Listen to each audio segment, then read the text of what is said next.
Hello all, handloom శారీతో మేము ముందుకు వచ్చేసాను. మన రామేశ్వరి సిల్క్స్లో ఒక మంచి హ్యాండ్లూమ్ శారీ కొత్త డిజైన్ వచ్చింది జామ్దానీ స్టైల్తో. కలర్ కూడా చూడండి, ఆరెంజ్ అండ్ పింక్, అసలు సూపర్బ్ ఉంది. మంచి కాంట్రాస్ట్ పింక్ బార్డర్స్ వచ్చేసి ఇలా బర్డ్ స్టైల్ వచ్చిందనమాట. బార్డర్స్లో బాడీ పార్ట్ అంతా లైన్స్ చిన్న చిన్నగా మనకి జామ్దానీ వీవింగ్ లాగా కనబడుతుంది. దీంట్లో పళ్ళు కూడా లైన్స్ ప్యాటర్న్ పళ్ళు, వాటి మధ్యలో జామ్దానీ వీవింగ్ తోనే బర్డ్స్ వచ్చేసాయి. టాసిల్స్ కూడా అటాచ్డ్ ఇచ్చాము. మనకి బ్లౌజ్ కూడా సెల్ఫ్లో వచ్చేస్తుంది.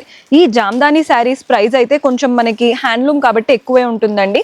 ఎంఆర్పి 3850 ఉంది, బట్ మన దగ్గర హోల్సేల్ ప్రైస్ 2590 రూపీస్ పడుతుంది. ఇందులో కలర్ ఆప్షన్స్ ఉన్నాయి. సో కలర్స్ చూసేయండి ఎంత బాగున్నాయో అసలు శారీస్ అయితే. ఇవంతా కూడా ప్యూర్ హ్యాండ్లూమ్ శారీస్, మంచి జామ్దానీ కలెక్షన్. అది కూడా పెద్దవాళ్ళైనా తీసుకోవచ్చు, యంగ్ వాళ్ళైనా తీసుకోవచ్చు అండి. ఎవరికైనా బాగా సెట్ అవుతుంది. మన నెక్స్ట్ ఇది నా ఫేవరెట్. అసలు మీకు గనక నచ్చితే ఖచ్చితంగా వెంటనే తీసేసుకోండి. శారీస్ ఇలా పెట్టగానే అలా అయిపోతాయి. Block, very beautiful option. అది కూడా హోల్సేల్ ప్రైజెస్లో సింగిల్ పీస్ కూడా తీసుకోవచ్చు.